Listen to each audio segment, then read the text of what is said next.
Hello my dear friends. तो RRB group D और NTPC seventh phase के examination की वेटिंग लिस्ट काफ़ी लंबी हो गई है। ऐसे में भी आपको पता है कि एनटीपीसी का एग्ज़ाम जो चल रहा था उसमें सेवेंथ फेज बच गया और आरआरबी ग्रुप डी का अभी तो कोई नोटिफिकेशन भी नहीं आया था। तो ऐसे में क्या है एग्ज़ाम डेट, मैं बताऊंगा आपको आज, और कितना प्रिपेयर्ड होके आपको काम करना है। ये सारी की सारी चीज़ें क्या है, नोटिफिकेशन क्या है, न्यूज़, वो सारी डिटेल मैं आपको यहाँ पे बताने वाला हूँ। तो मेरे साथ बने रहिएगा, सारा डाउट आज क्लियर हो जाएगा। और कोविड 19 का क्या इफ़ेक्ट आएगा आपके एग्जामिनेशंस पे। वैसे आपको पता है कि कितना ज़्यादा कोविड केसेस इंडिया में बढ़ रहे हैं, तो डेफिनेटली उसका कुछ ना कुछ तो नेगेटिव इम्पैक्ट आने ही वाला था। हालांकि 2019 से जब भी आपने फॉर्म भरा है तब से लेकर आज तक 2 साल से ज़्यादा हो गए हैं, और ऐसे में इतना लंबा वेटिंग होना किसी के लिए भी बड़ी मुश्किल हो सकता है। तो आपकी मुश्किल को मैं थोड़ा सा यहाँ कम करने की कोशिश करता हूँ, और मुझे उम्मीद है कि आप ज़रूर मोटिवेट होंगे और आपको पता चलेगा कि एग्जैक्ट किस वे में और कितना टाइम है आपके पास आपके एग्ज़ाम के प्रिपरेशन करने के लिए। डेट अनाउंसमेंट हो चुकी है, एक्चुअली एक्सपेक्टेड है, और बताया गया है कि कब से होने की संभावनाएं हैं। तो चलते हैं, पहले मैं आपको बता दूं कि मैं Shivshankar Tiwari daily current affairs सुबह 6 बजे लेकर के आता हूँ, जो कि आपके एग्जामिनेशन यानी कि आरआरबी एनटीपीसी हो या फिर ग्रुप डी, इसके अलावा एसएससी के जितने भी पेपर होते हैं, चाहे वो सीएचएसएल हो, एमटीएस हो या फिर सीजीएल हो, उसके लिए यहाँ पर करेंट अफेयर मैं लेकर के आता हूँ। काफ़ी ओरिएंटेड है, एकदम अथेंटिक है। आप इसे 1 to 1 लाइन प्रिपेयर कर सकते हो। इसके साथ मैं डिटेलिंग भी आंसर का कराता हूँ, कुछ एक्स्ट्रा इन्फॉर्मेशन जो होते हैं वो मैं देता हूँ। तो आप डेफिनेटली यहाँ आकर के सुबह 6 बजे देखा करें, और उससे आपकी प्रिपेयरनेस तैयार हो जाएगी। आप प्रिपेयर्ड कर पाएंगे अपने एग्ज़ाम के लिए, क्योंकि जो भी एग्ज़ाम देने जा रहे हैं आप, चाहे वो आरआरबी ग्रुप डी का हो या फिर एनटीपीसी सेवन्थ फेज हो, उसमें आपने देखा होगा कि जो जीके का जो पोर्शन है वो काफ़ी ही ज़्यादा है। एक्चुअली 40 क्वेश्चंस आ रहे हैं 100 में से, तो 40% अकेले जीके का है।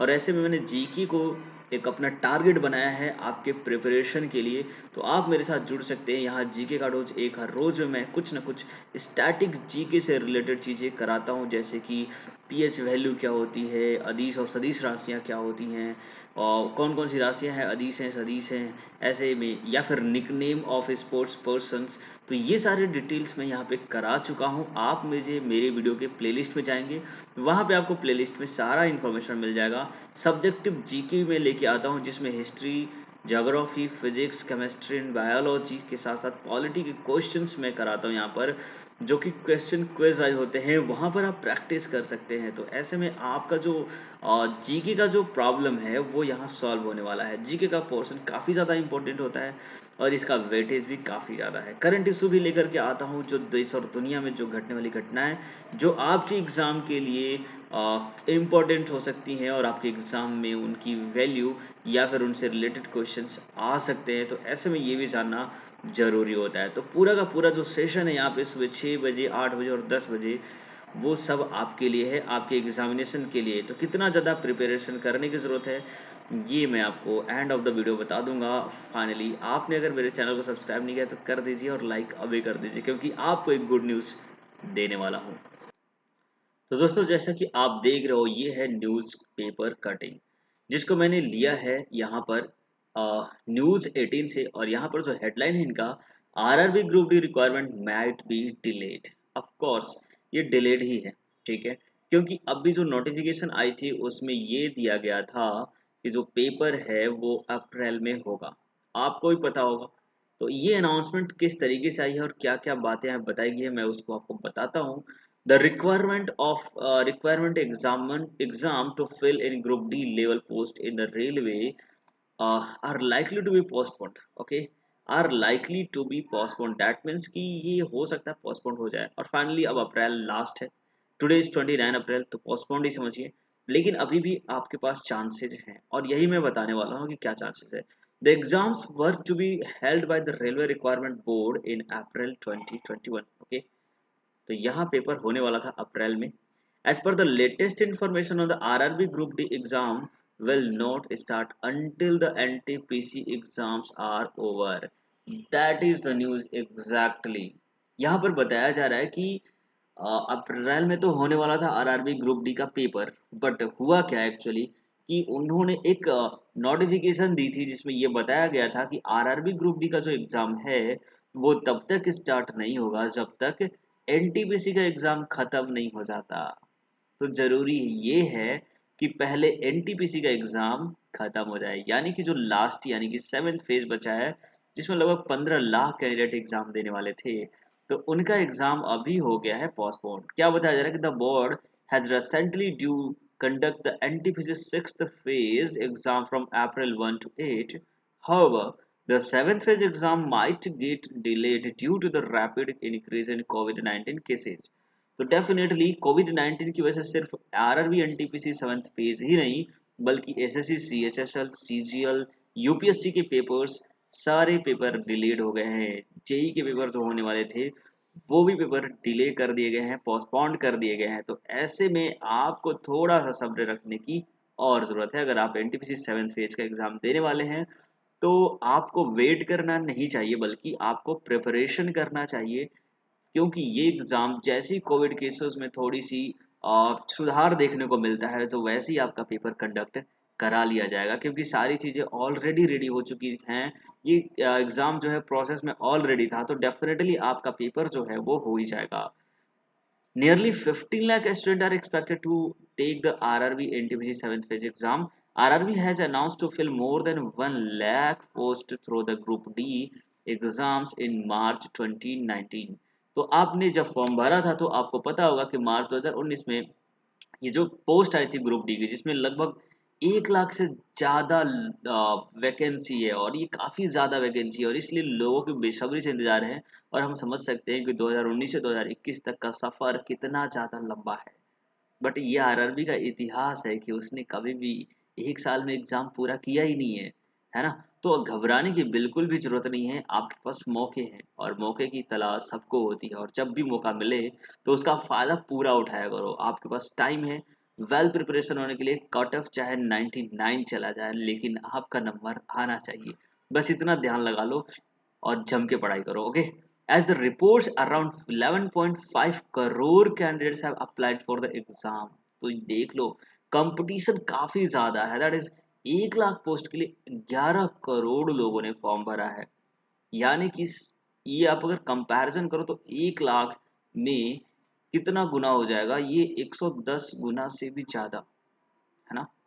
लगभग 1000 गुना कैंडिडेट ने फॉर्म अप्लाई किया हुआ है। Just like NTPC RRB group exam will be conduct in several phases. यहाँ भी लंबा एग्जाम चलने वाला ग्रुप डी का, क्योंकि यहाँ पर आरआरबी एनटीपीसी में भी बहुत सारे कैंडिडेट ने फॉर्म भरा था और इतना लंबा एग्जाम दिसंबर से चल रहा है, जनवरी फरवरी मार्च अप्रैल मई, मई में भी नहीं खत्म हो पाएगा लगता है। तो ऐसे में ये एग्जाम काफी लंबा हो जाते हैं, हालांकि ये ऐसा नहीं करना चाहिए बट कैंडिडेट इतने ज्यादा हैं तो हो नहीं सकता एक दिन में। तो ऐसे में ये एग्जाम जो ग्रुप डी का है वो भी काफी लंबा चलने वाला है। और यहाँ क्या बताया गया कि short listed candidate will be posted in various unit of railway including track maintainer grade 4 helper assistant various. तो ये सारी डिटेल तो आपको पता है कि किस डिपार्टमेंट में कहाँ पर कितना ज़्यादा सैलरी है या फिर किस तरह का पोस्टिंग आपको मिलने वाली है। फिलहाल ये सारी डिटेल पढ़ने के बाद मुझे क्या लगता है, मुझे ये लगता है कि जो आरआरबी एनटीपीसी सेवंथ फेज का एग्जाम होगा जैसे ही वैसे ही ग्रुप डी का भी नोटिफिकेशन आ जाएगा। तो यहाँ पर जानना ये है कि एनटीपीसी का एग्जाम होगा कब। देखो अभी जो केसेस चल रहा है अप्रैल में, लास्ट अप्रैल है और यहाँ पर केसेस बिल्कुल भी थमने का नाम नहीं ले रहे हैं, बढ़ते ही जा रहे हैं। तो अप्रोक्स किया जा रहा है कि रिसेंटली में क्या दिया गया था कि जो आरआरबी ग्रुप डी का जो एग्जाम है वो अप्रैल से जून के बीच में हो जाएगा, अप्रैल मई जून के बीच में होगा, ऐसा बोला जा रहा था। बट अभी क्या है कि सेवेंथ फेज ही नहीं हो पाया है तो नहीं हो पाएगा। तो जब सेवेंथ फेज होगा, और वो होगा कब, तो मुझे ऐसा लगता है कि जैसे कि मई और जून, पिछली बार भी ऐसा ही कुछ हुआ था, मई या जून जुलाई तक मैक्सिमम क्या होगा, कोविड केसेस जरूर रैपिड डाउन होंगे। क्योंकि अभी आपको पता है कि यहाँ पर 2 मई से 18 साल के ऊपर के जो लोग हैं उनका वैक्सीनेशन यहाँ पे शुरू कराया गया है। 18 साल से ऊपर के जो लोग हैं उनका वैक्सीनेशन यहाँ पे शुरू करा दिया गया है। तो ऐसे में आपको मैं बता दूं कि मैंने एक वीडियो बनाई है जिसमें मैंने बताया है कि किस तरीके से आप रजिस्ट्रेशन कर सकते हैं अगर आप 18 प्लस एज रखते हैं, 45 से बिलो यानी 44 तक। तो आपको मैं यहाँ पे आई बटन में लिंक दे दिया हूँ, वो मैंने वीडियो बनाई है, पूरा प्रोसीजर डाला हुआ है कि किस तरीके से आप रजिस्ट्रेशन कर सकते हैं, अपॉइंटमेंट ले सकते हैं, क्या डॉक्यूमेंट चाहिए, है ना, और किस तरीके से आप जा करके अपना वैक्सीनेशन करा सकते हैं। तो वैक्सीनेशन आप करवा लीजिए, और जैसे ही ये वैक्सीनेशन शुरू होती है, जैसा कि आपको पता है कि जो अभी का जो वेरिएंट है वो काफ़ी ज़्यादा यंग पर्सन्स में भी हो रहा है। तो ऐसे में यंग पर्सन्स को जब ये वैक्सीनेशन हो जाएगा तो काफ़ी चीज़ें सेफ हो जाएंगी, और फिर आप इजीली कहीं भी जा सकते हैं। और ये वैक्सीनेशन करने में मुझे ऐसा लगता है कि 1 या 2 महीने ज़्यादा लगने वाला है, क्योंकि सारे जगहों पे बड़े ही मास स्केल पर यहाँ वैक्सीनेशन होने वाला है। जैसे ही वैक्सीनेशन हो जाएगा, ढिलाई हो जाएंगी, तो एग्ज़ाम भी कंडक्ट हो जाएंगे। तो अगर मैं 2 महीने लेकर चलता हूँ तो मई और जून, 2 महीने में ये खत्म हो जाएगा। मई और जून तक ये सारी चीज़ समाप्त हो जाएंगी, समाप्त नहीं कह सकते, एक्चुअली कम हो जाएंगी। और फिर आपका पेपर भी हो जाएगा, और ग्रुप डी का पेपर इस साल अगस्त वगैरह, अगस्त से शुरू होने की बिल्कुल भी संभावनाएं हैं। तो आपको अभी क्या करना चाहिए, आपको अभी प्रिपरेशन करना चाहिए और जम करके तैयारी करनी चाहिए। आपको बिल्कुल भी वेट नहीं करना चाहिए नोटिफिकेशन का। जो भी रिसोर्सेज हैं आपके पास में, जो भी प्रैक्टिस पेपर आप जो देते हो, आप उसे करो।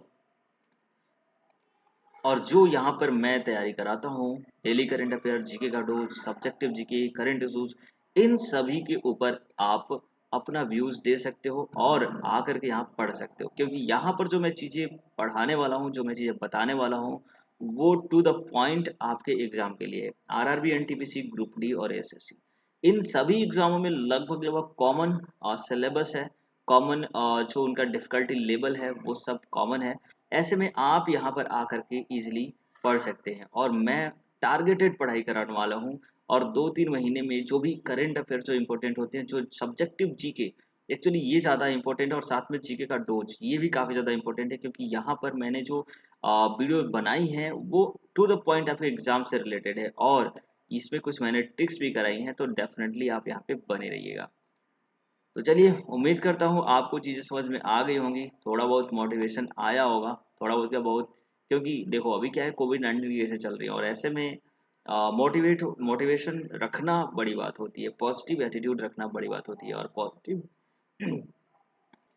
और अगर आपके पास पॉजिटिव एटीट्यूड है तो फिर आपकी मंजिल बिल्कुल भी दूर नहीं है, क्योंकि वो कहते हैं ना, कौन कहता है आसमान में सुराग नहीं होता, कौन कहता है आसमान में सुराग नहीं होता, एक पत्थर तबीयत से उछालो तो जरा। Thank you.